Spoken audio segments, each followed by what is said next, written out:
se encuentra trabajando arduamente para terminar su libro y ha hecho una pausa para acompañarnos en Sin Censura para hablar de la pausa entre México y España, del nivel del periodismo en tiempos de canallas y sopilotes. En fin, te agradezco mucho, querido Oriol Mayó, que nos acompañes aquí en Sin Censura. Te mando un abrazo. Igualmente, te lo mando a ti. ¿Cómo estamos? ¿Cómo entiendes? Sí. Estamos muy bien. ¿Cómo entiendes todo esto que está ocurriendo, Oriol? El presidente ha destapado a los que él considera son mercenarios, deshonestos. Se lleva, si me permiten la expresión, se lleva entre las patas, como decimos en el pueblo, a Carlos Loret de Mola, a Carmen Aristegui, a María Amparo Casar, a Claudio X González, los pone a todos en el mismo costal. Y bueno, pues la reacción no se ha hecho esperar, con esfuerzos digitales que muchos ven revolucionarios para gritar a los cuatro vientos: todos somos Loret. Bueno, debo de decirlo aquí claramente, yo no soy Loret. Por favor, no mientan, no todos somos Loret. Oriol Mayó, te escucho. Bueno, obviamente creo que pues Loret, pues los que haya, pero no creo que la mayoría de gente que hemos estado en el periodismo, en el ensayo, en la investigación y el análisis, francamente, en ningún momento de nuestras vidas se nos hubiera ocurrido, digamos, ser Loret. Al revés. Si ya ponemos como Loret, pues francamente ya mejor ni estamos en medios, nos dedicamos a la buena vida, ¿no? Dicho esto, a ver, es importante quizá. A veces decían, y es un punto de vista interesante, que ¿por qué Loret? ¿Por qué agarrar a Loret y convertirlo, digamos, en la figura opositora del sexenio, cuando lo mejor quizá sería ignorarlo? Es una opción que alguna gente ha planteado, con honestidad, con claridad. ¿Cuál es el problema? Loret no es un personaje en sí mismo, digamos, apartado, que vive en su burbuja o en su blog, digamos, 2.0. No, francamente, la organización que ha montado Latinus, digamos, con todo el apoyo de hijos de madrazo, de farmacéuticas, de dinero negro de todo tipo, digamos, lo ha convertido en el portavoz de la reacción y de un sistema, digamos, que se dedica al golpeteo absoluto en una conexión ya directa, ni siquiera escondida, con Mexicanos contra la Corrupción, y dedicada francamente y completamente a una agenda política, digamos, que su máximo objetivo, fundamental objetivo, es que en 2024 no pueda seguir un proceso de transformación. Esa es la idea. Por tanto, es un medio de propaganda, un medio, obviamente, hay que ser claros en ese sentido, digamos. Todo periodismo tiene una línea, hay que ser claros en esto, una agenda también, pero en ese caso, digamos, una agenda mezclada completamente con empresas, con intereses directos y absolutos, cuyo objetivo, obviamente, está muy claro y para la cual se vale todo.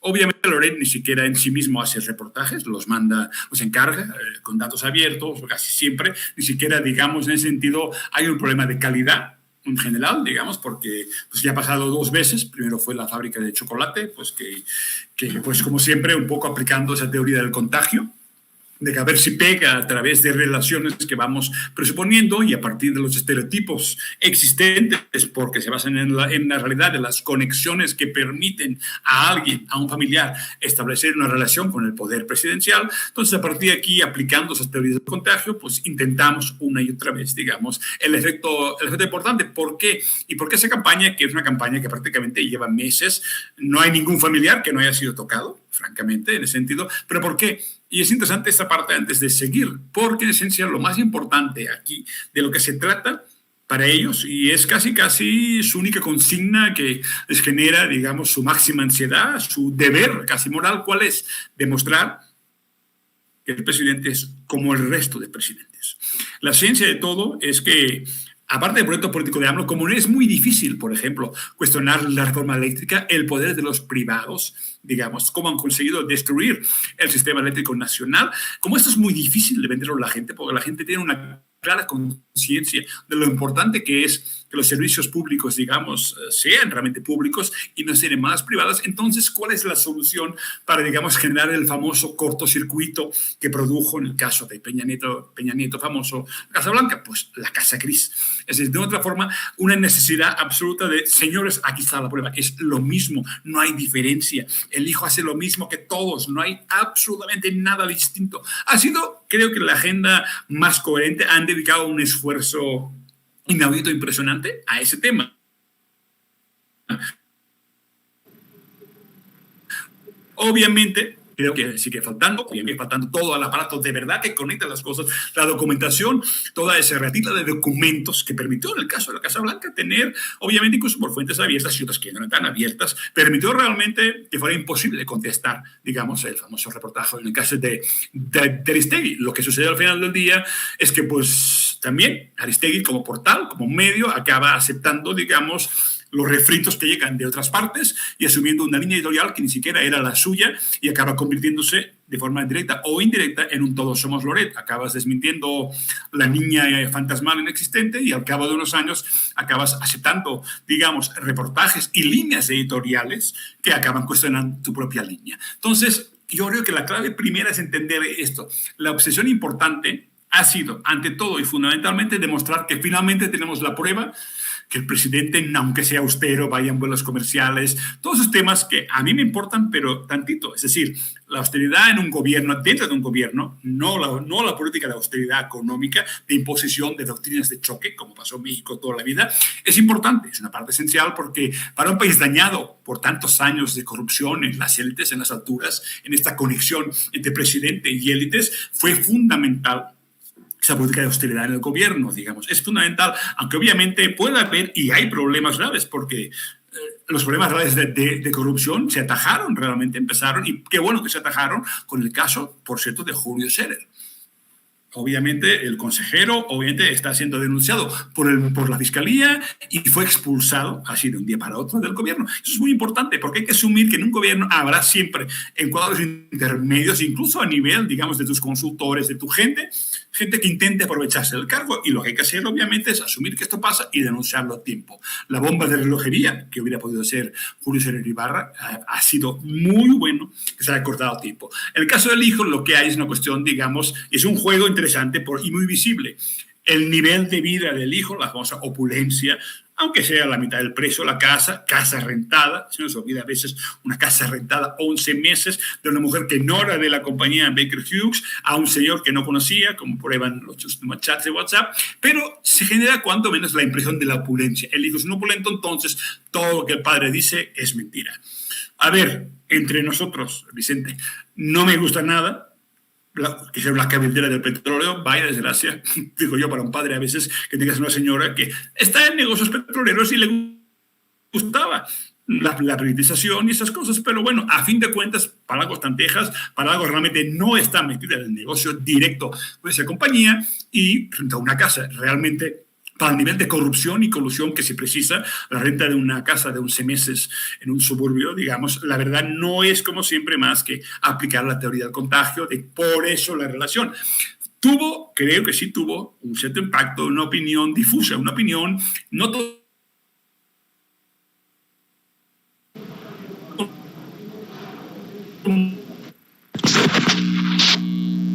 Bueno, creo que estamos teniendo problemas con la conexión, Oriol. ¿Se me oye o no? Ahí sí. ¿Ya? Ok. Bueno, perdón. Entonces, bueno, si quieren ya seguimos, Vicente, porque hay muchos temas que hay que tocar, porque son unas semanas decisivas. Conviene un revocatorio, viene una discusión de la reforma eléctrica, entonces creo que hay muchos temas que dependen en gran parte de la discusión, incluso el tema de la pausa, que si quieres hablamos ahora, el tema de España-México. Claro que sí. Dice, y creo que dice bien Juan Carlos Monedero, profesor de la Complutense de Madrid. ¿Y qué tal si López Obrador tiene razón con esto que exhibe en relación a México y España y la pausa, que no es rompimiento, que no es otra cosa más que decirles, México ya no es tierra de conquista? ¿Cómo viste esta situación y la reacción allá precisamente en el viejo continente? Bueno, yo creo que en ese sentido hay una coherencia ya muy vieja. Esa frase te la he repetido muchas veces en varias mañaneras. Hay una línea muy clara, discursiva y de acciones de, digamos, de por qué. Cuando hablamos de la pausa, eso de la pausa que generó casi un debate esotérico sobre el concepto, pausa, yo entiendo simplemente pausa significa algo tan claro como no seguir permitiendo justamente ese sentido de tierra de conquista. Eso significa cosas prácticas. Por ejemplo, la final, digamos, la no renovación del contrato de Iberdrola en dulces nombres, en la central de ciclo combinado de gas y pesquería, que acabó desde enero, termina, entonces CFE toma el control de algo que nunca debió haber pasado. Un contrato de 20 años, digamos, surtiendo energía obligatoriamente a un precio muy alto que tenía que comprar la CFE para una central que no era de su propiedad y donde encima se aprovechaba para venta, digamos, bajo mano de energía al sector industrial de toda la zona metropolitana de Monterrey y con esquemas de autoabasto, el autoabasto simulado más lo que se vendía y que podía provocar una multa de la Comisión Reguladora de Energía. Esa es la realidad de qué pasaba. El tema de las empresas españolas, el por qué fue tan importante, generó tanta antipatía, tanta rabia en este país y en toda América Latina, es porque las empresas españolas tomaron el control de servicios públicos privatizados. En gran parte, lo más importante es que obviamente el caso de Iberdrola llegó a México porque alguien fue desmantelando, digamos, la Comisión Federal de Electricidad, porque hubo un cambio en la ley del sector eléctrico en el año 92 con Salinas que permitió camuflar o entrar el tema de que hubiera generación privada, lo cual desde los 70 estaba prohibido en México. Ese es el gran problema, la clave de ese sentimiento y por qué hablar de tierra de conquista, el papel de los hoteleros españoles de Meliá, de Riu y de Barceló, convirtiéndose en virreyes casi, por encima de los gobernadores. Esos temas son lo importante, el tema de Repsol con el gas que intentaron colar la operación desde Camisea a Perú, que fracasó por el cambio en el mercado del gas mundial, cuando Texas empezó el fracking y de golpe se hizo más barato importar de Texas que importar de Perú, obviamente. Entonces, todo esto es una vieja historia conocida por todos. El hecho 1000 veces mencionado digamos, de cuánta gente de CFE, digamos, voló en vuelos pagados por Iberdrola. Obviamente, cuánta gente acabó en sus consejos de administración en Estados Unidos o en España. Esa constante puerta giratoria, digamos, que permitía yo te arreglo el negocio en el sector público. Al final, todo esto es un sector regulado o que fue privatizado o de facto. Porque obviamente, a fin de cuentas, en el caso de la CFE, cuando hay generadores privados que están proveyendo casi más de la mitad de la energía, es un proceso de facto de privatización. Entonces, es lo que produjo la reacción. Obviamente, también se vio en temas como la banca. Recordemos cuando la compra, digamos, cuando se compra Bancomer, que fue el banco más importante de México, un tiempo nacionalizado, fue un tiempo eficiente, por cierto, mejor hubiera seguido nacionalizado la banca, no era mala idea, pero cuando la compró Emilio Ibarra, casi le exigió a Fox. Hubo un momento que, no sé si recuerdan, que Roberto Hernández intentó una operación también de compra y casi Emilio Ibarra, el presidente de BBVA, le exigió a Fox que por favor le vigilara al changarrito y que hiciera lo que le prometió. Entonces, de otra forma, esa sensación permanente. El cambio fue radical. Hasta los 90 no existía esta conciencia porque no existían empresas o multinacionales españolas bancadas por sus gobiernos para quedarse con sectores esenciales de la economía de México. Esa es la clave de la explicación y la coherencia en el tema de Iberdrola. Se insistió y se quiso negociar con Iberdrola en 2020. El gobierno de México, CFE, quisieron, oigan, paremos esos contratos abusivos en, sobre todo, centrales de ciclo combinado, que es donde Iberdrola maneja más de 6 gigavatios de energía, que la debe de comprar obligatoriamente a Iberdrola a precios, digamos, imposibles. El caso de Tuxpan, la central que Iberdrola iba a hacer solamente porque le iban a garantizar que le instalaban el gasoducto, todo en casa, llave en mano, para que ellos vendieran durante 20 años la energía CFE. Eso se acabó. Pero se intentó negociar y la actitud de Iberdrola, a derecha de otras empresas, recordemos los gasoductos, que acabaron negociando cuando CFE sí puso una demanda internacional de arbitraje. Ahí entonces negociaron. Pero Iberdrola no. Iberdrola sabe, por cierto, tiene una estructura de corrupción muy bien armada, lleva mucho tiempo en México, de que los jueces de circuito te amparan y por tanto llegamos al punto que el gobierno no tuvo más remedio que llegar a la reforma constitucional porque se fue parando el programa de confiabilidad, digamos, se fue parando la ley de la industria eléctrica. A fin de cuentas, vamos a la reforma y ahora es cuando las cámaras empresariales dicen, hoy vamos a negociar porque, bueno, sí, estamos pagando muy poquito. el portero verde es una ridiculez, hacemos lo que queremos con el autoabastecimiento, pero se tuvo que llegar a la reforma porque literalmente esa gente no negocia. Aparte de ser canallas y aprovecharse, digamos, de bienes públicos y de sus negocios privados con viejos gobiernos y organismos autónomos, que han sido quizá la peor de las pesadillas para el Estado mexicano, entonces realmente no dieron más opción que llegar a lo que estamos llegando, a esta reforma constitucional y a poner las cartas sobre la mesa y a que no se renueve ningún contrato de productores independientes de energía, que han sido otra vía para desfalcar la Comisión Federal de Electricidad. Son esos los temas claves de la explicación real de por qué hablamos de saqueo. Hay muchos más saqueos, las mineras canadienses, hay muchos más, pero en el caso de las españolas, digamos, es un caso muy claro del aprovechamiento y privatización de bienes públicos. Y eso sí afecta muchísimo porque ha durado demasiado tiempo. Cualquiera que haya sido joven, tenga ahora 25 años o 30, esa ha sido la dinámica de saqueo que ha vivido toda la vida y que apenas está cambiando y cuesta mucho. Oriol, dice, insisto con el caso de Monedero de la Complutense de Madrid, y si Andrés Manuel López Obrador tiene razón, deberíamos de aprenderle. ¿Será que la respuesta del ministro de Exteriores de España muestra también que en el gobierno de España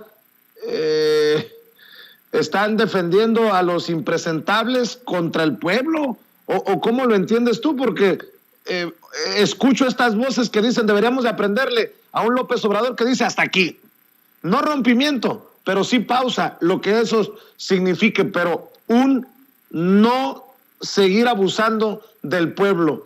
Y creo que allá en España se está abusando precisamente de la gente más vulnerable. ¿Así lo entiendes tú también? Sí, Iberdrola es una empresa muy odiada también, una empresa que ha abusado de las puertas giratorias. Bueno, acaban de nombrar un vicepresidente del Partido Socialista hace apenas 6 meses en Iberdrola, nada más para joder a Pedro Sánchez y estar en una guerra. ¿Por qué? Porque intentaron rebajar sus beneficios caídos del cielo en un sistema de mercado y de subasta que prácticamente donde Iberdrola gana, como sea, de cualquier forma, con subvenciones, con primas, con el mercado spot, el mercado marginalista, donde la última oferta del día acabas pagándole a todo el mundo, como pasa en México en el mercado eléctrico mayorista. La última oferta, que puede ser la más cara, es la que todo el mundo cobra cuando vende la energía. Estas cosas pasan en España, donde se privatizó la energía y obviamente se mantuvo ese monopolio como privado. Insisto, los monopolios no son malos en energía, pero deben ser públicos.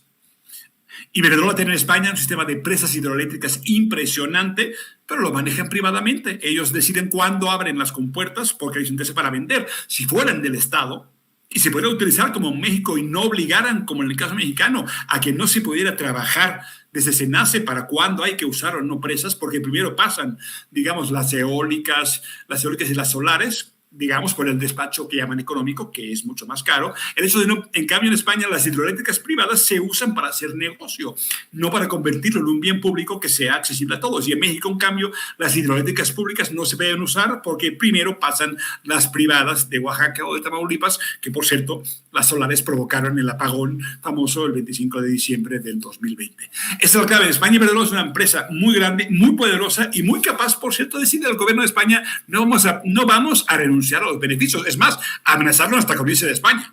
Y por cierto, Iberdrola está imputada en una causa judicial, la causa Tándem, donde Sánchez Galán, Ignacio Galán, está imputado por un caso evidente. Pagaron millones de euros por investigaciones de espionaje al comisario Villarejo, literalmente espionaje real. Incluso un vicepresidente de gobierno español en 2004 investigaban, o sea, usaban escuchas telefónicas. Usaban investigaciones contra rivales a través de expolicías, digamos, que usaban también el poder de sus amigos dentro de la Policía Nacional. Un caso que realmente produjo, por cierto, que Iberdrola Avangrid no pudiera comprar PMN Resources, una empresa, digamos, de Nuevo México. No lo puedo comprar porque los comisionados de energía dijeron que una empresa imputada, en este caso judicial, no tenía, o mejor no entregarle, digamos, el patrimonio energético de Nuevo México. Es un caso evidente y clarísimo de una empresa que ha abusado, incluso contra medios en España, a los cuales no dio publicidad y ha demandado. Galán ha demandado a un medio llamado El Confidencial, creo que por 15 o 17 millones de euros, por afectar a su imagen. Es un medio, y Galán es un extorsionador natural, digamos, claramente, y obviamente en el caso de España, en el caso de México, perdón, Enrique Alba, que es el virrey de México, es un personaje más soez, más impresentable, un hombre que le grita en reuniones con CFE, les ha gritado que ahí nadie le va a tocar sus negocios y se van a amparar y que no pueden hacer nada contra ellos. A gritos en la sede de CFE, en el piso 16, Avenida Reforma, a gritos defendiendo su negocio, hinchado y promovido por sus contactos con la CRE. Ese es el estilo majadero, como se dice en España, majadero completamente, en sentido, y es una gente que además está imputada. Y que en México hicieron negocios ilegales, autobasto ilegal, ventas de energía bajo mano, incluso lo que era legal lo rebasaron con esa multa, insisto, que esperemos que la comisión la aplique de una vez porque no puede seguir pasando esto. Entonces la clave, en España la gente odia a Iberdrola. Es una empresa que también se ha dedicado a las puertas giratorias, al abuso, digamos, al uso, digamos, ellos manejan la generación, o sea, lo que aquí no permiten, ahí sí lo permiten, porque ahí Iberdrola tiene generación y tiene comercialización, no tiene, digamos, la red de transmisión, pero para el resto hace lo que quiere también, pero es privada, no sirve para nada. La energía es economía de escala, la energía eléctrica. Cuanto más grande, mejor, pero si no es pública, sucede que en un mercado, literalmente, el negocio es lo más importante, se manipula el mercado porque es la regla en ese capitalismo, digamos, de bienes públicos, y es Iberdrola, es sociedad completamente. Por tanto, Monedero tenía razón. Mucha gente ya está pensando, porque ha llegado el tema a España, y aunque los medios, menos el Confidencial, los paga Iberdrola, y por tanto la voz del amo es intocable, en general la gente empieza a ver, oye, pues la verdad es que ¿para qué quieren Iberdrola? En México, Iberdrola, México no tiene nada, solo te vende las turbinas de gas para los negocios, la solar, la eólica, unos campos que hay en Oaxaca, pero no vende nada, no está dando nada más que operaciones comerciales para tener negocios que le permitan una subvención permanente del Estado mexicano. Ese es su negocio, no hay otro. No está creando ni ingeniería, nada importante, no está dando ningún beneficio a este país, más que un saqueo realizado por más de 20 años. Entonces, realmente, lo que hacen en España, con la diferencia que en España, si pudiéramos algún día nacionalizar Iberdrola, sería maravilloso, porque tienen gigabaterías, presas hidroeléctricas, nucleares, y la verdad, si estuviera al servicio del pueblo, qué maravilla, pero no es así. No lo es de ninguna forma. En México tenemos la posibilidad de recuperar lo que ya existe, convertir e impedir, sobre todo, que se siga ese proceso de destrucción de la CFE, en el cual al final la subvención a nuestros recibos de la luz básicos, de consumo básico, va a ir subiendo, porque literalmente es muy simple, Vicente. Si la gran empresa, que es la primera cliente de la industria eléctrica, no paga a CFE, la CFE no puede permitirse que nosotros paguemos menos. Ha sido la clave de un sistema público de energía, siempre ha sido la misma. Los grandes consumidores, con una factura un poco más alta y por su gran consumo, permiten, en una empresa pública que no se basa en la pura rentabilidad, permiten que el resto de consumidores tengamos un derecho a una energía barata y decente para todo el mundo. Si no, las facturas, el recibo se va convirtiendo en algo imposible. Esa es la idea, por cierto, de los energéticos en México, que la gasolina, digamos, el diésel, la energía eléctrica sean lo más baratas posibles y accesibles. Esa es la gran promesa socialista, claramente, del siglo XX. Se hizo en Canadá hace más de 100 años, se hizo en Noruega, se hizo en Francia, también en México. Mantener esa promesa es la clave para que realmente tengamos una energía accesible y no acabemos devorados por el recibo de la luz. Es muy importante, es la lucha más importante que hay para todos. Querido Oriol, en ese sentido creo que Felipe Calderón, y bien lo planteas tú, nos debe una explicación sobre los fraudulentos contratos para Repsol también. Ojo, estamos hablando de otra empresa, pero creo que Felipe Calderón es un referente en este sentido y nos debe a los mexicanos muchas explicaciones. Sin duda, para empezar, debe explicaciones el porteo verde, el porteo estampilla, esto que permitió que las energías solar y eólica pagara una miseria por la transmisión en CFE, de las líneas de alta y media tensión. Eso fue justamente una propuesta que llegó de un empresario español, Esteban Borrás, de Acciona Renovables, que llegó a México en 2009 y habló con Calderón y con Georgina para, oigan, negociemos esto. En 9 meses después, la Comisión de Energía instaló el porteo verde, que prácticamente convertía en regalado la transmisión. O sea, el Estado le regaló a los campos eólicos y solares de Oaxaca y Tamaulipas, le regaló prácticamente la transmisión remota. Imaginen lo caro que es transmitir desde Oaxaca pues, al centro de México, de Tamaulipas, a las zonas industriales de Puebla, por ejemplo. Eso prácticamente no se pagó. Durante muchos años fue, digamos, una barra libre completa a través de, llega un empresario español, Alon Calderón, y después Georgina Kessel, obviamente termina en Iberdrola. Pero es la clave. Prácticamente ese gobierno, los gobiernos anteriores organizaron el saqueo, promovieron. Cuando hablamos de la Comisión Reguladora de Energía o de Barnés de Castro, bueno, esta gente no eran reguladores, eran gente de esas empresas, trabajaban para ellos al punto que daban permisos sin saber dónde iban a conectar. Balcanizaron la red eléctrica, insisto, en Tamaulipas, la línea que cayó, había más de 15 centrales conectadas y una central haciendo pruebas sin avisar a SENACE, lo cual produjo un efecto dominó en la red y terminamos todos sin luz en diciembre en México durante 2, 3 o 4 horas, todo el país. Esa es la clave. Esa gente no quiere pagar la transmisión. Y segunda, ellos no van a pagar la modernización de la red eléctrica. ¿Cuánto cuesta para manejar la intermitencia de las renovables? Hay que pagarla. Ellos no quieren pagar nada. Ni siquiera hacen aerogeneradores en México, los importan con dumping, igual que hacen en Estados Unidos, que las importaban, hasta que hubo una multa para Iberdrola, por Avangrid, por importar torres y no hacer ninguna parte de las góndolas, nada hicieron en Estados Unidos. En México no hacen nada de nada. Lo único negocio es conseguir terrenos muy, muy baratos a precios que no pagan en Europa, a ejidatarios, a campesinos, casi siempre engañados, digamos, contratos que nunca se cumplen. Y a fin de cuentas no están haciendo nada, no hay una industria renovable seria. Aquí nada más el único negocio es la subvención y el apoyo del Estado. No hay otro negocio, no hay nada, ninguna transición energética, ningún proyecto real que no sea el habitual de mamar del Estado, decirlo de una forma poco fea, pero así funciona este negocio. Entonces realmente así ha pasado siempre. Cuando no empieza a pasar es cuando llega la indignación y cuando, por cierto, empieza a haber mucho dinero para campañas. Obviamente hay asesores, consultores, hay una línea permanente de medios impresionante una y otra vez, pero como no funciona del todo, porque realmente siempre estamos acostumbrados a que la energía sea pública, oiga, desde Pemex, por favor, es lo normal, es lo que tiene que ser. Y sabemos que en realidad, porque ya vimos qué pasó cuando tuvimos reforma energética, recuerda, la gasolina sería barata, pues no, fue lo contrario. Ha pasado siempre, toda reforma energética termina con procesos de privatización y todo aumenta de precio en todo el mundo. No hay de otra. Es una regla que Kazajstán, lo vimos apenas en enero, pasó en 2017 en México. Cada vez que deciden que para salvar al planeta, por cierto, hay que aumentar precios energéticos, ¿no? La mentira, no salvan nada, digamos, pero lo que consiguen es rebeliones y motines en todas partes.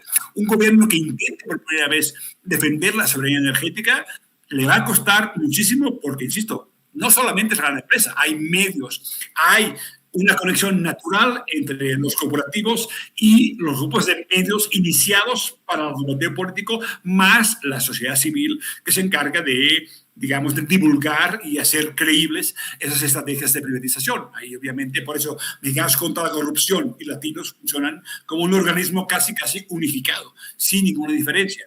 Por eso también las embajadas basculan entre como Estados Unidos, ¿no? Entre que un día dicen una cosa, un día la otra, porque también hay una presión muy grande de cabilderos. No solo cabildea España, también cabildea Texas. Obviamente que el gas y gasoductos son un costo altísimo para Pemex y para CFE. Hay muchos temas ahí. Cuando un gobierno decide que no quiere seguir por este camino, la consecuencia suele ser una campaña tan fuerte de medios, tan intensa, que uno acaba prácticamente colapsado, la impresión que no se puede aguantar.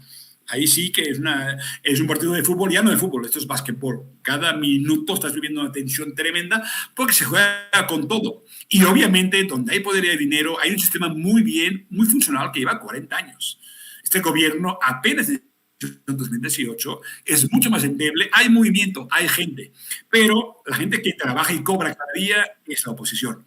El dinero que se mueve, no solo en latinos, en las organizaciones de la sociedad civil, es impresionante. ¿Por qué?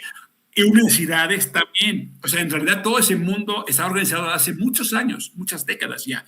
Entonces, realmente el gobierno depende casi siempre de una sola persona, que es el presidente. Por eso es tan importante entender que hay que darle la continuidad desde abajo. Ahí es donde pienso siempre en Alina Duarte, que nos cuenta siempre lo mismo. Si desde abajo no hay gente, no hay organización, no funciona realmente un movimiento que vaya más allá de apoyar a un presidente, es muy difícil luego sostener contra una gente muy organizada que tiene el poder fáctico de hace muchos años.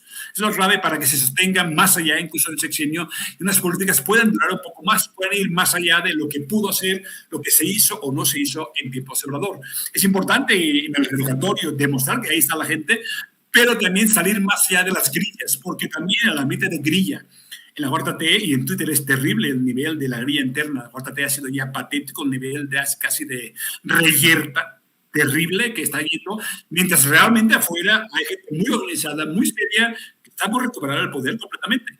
Y si no se toma en cuenta eso, realmente va a pasar que no habrá capacidad cuando llegue el momento, y falta poquito, faltan 2 años y medio para cuando venga el tsunami o no venga el tsunami. Depende mucho también de la gente. Si la gente no está allí, y por eso es tan importante para ese grupo de latinos y compañía destruir la sensación de lo que hace diferente, digamos, a este régimen, a la cuarta transformación. Por eso para ellos es fundamental acabar con la imagen, digamos, de Obrador. Pero más allá de la pura imagen del presidente, se trata de pensar lo que supone realmente y lo que tenemos que conseguir. Falta demasiado y el tiempo acaba también. Y si no hay continuidad, todo se revierte. Si algo sabemos en México es que los sexenios terminan y lo que se empezó se puede destruir en menos de un año cuando termina el sexenio. Es un problema de la no reelección también, pero así pasa y hay que entender. Y qué bueno que casos como estos nos permiten entender un juego, para decirlo en plata, muy cabrón, muy delicado, donde nos jugamos mucho más que defender a un presidente. Hay una obra, hay una idea detrás de eso, del cual todos dependemos, porque realmente las pensiones, el bienestar, el sindicalismo, muchas cosas dependen realmente de que haya una continuidad. Si no la hay, y desde abajo. Un solo ejemplo, en Pemex, no basta que tú tengas elecciones libres. Si hay un sindicato que es muy corrupto, va a ganar las elecciones, porque te falta la gente organizada también. Esa es la clave. Un gobierno no puede cambiar todo si realmente no hay una fuerza desde abajo. Lo horizontal y lo vertical, si no se combinan bien, siempre estamos perdiendo, porque la nómina la cobra la gente del gobierno, pero la nómina de verdad, la nómina del poder, la tiene la gente de Latinos, que es mucho más, es farmacéuticas, es gran industria, es cártel español, es mucho más.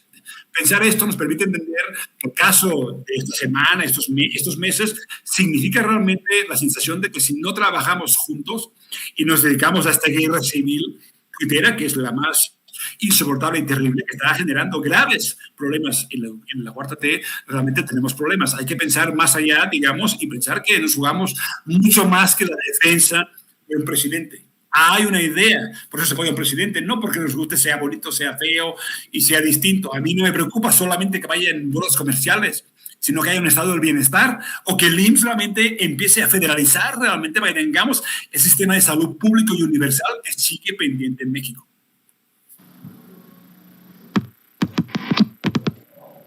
Yo te agradezco, Oriol Mayó, te agradezco que nos acompañes para hablar sin censura, siempre con la verdad por delante, con tu claridad, sin máscaras, y ojalá que ya venga muy pronto este libro que estás armando, Oriol. Bueno, espero que para abril esté listo ya en abril. Es un libro sobre Iberdrola, las sierras eléctricas. Espero que sí, es un libro importante.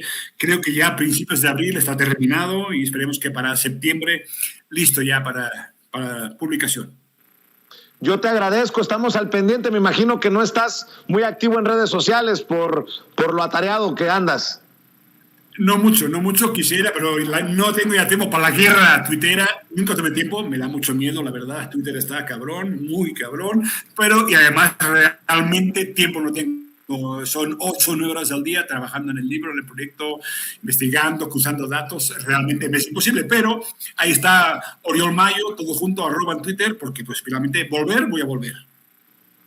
Muy bien, pues yo te mando un abrazo y qué bueno que regresaste a Sin Censura y pues ahí te estaremos molestando para escuchar tus opiniones cuando puedas, querido Oriol, cuando te lo permita este acelerado proceso rumbo al libro. Va, de acuerdo, y gracias a ti también por siempre tenerme en cuenta para tu programa. Gracias a Oriol Mayó, ensayista, escritor, periodista, un hombre que admiramos y respetamos aquí en Sin Censura.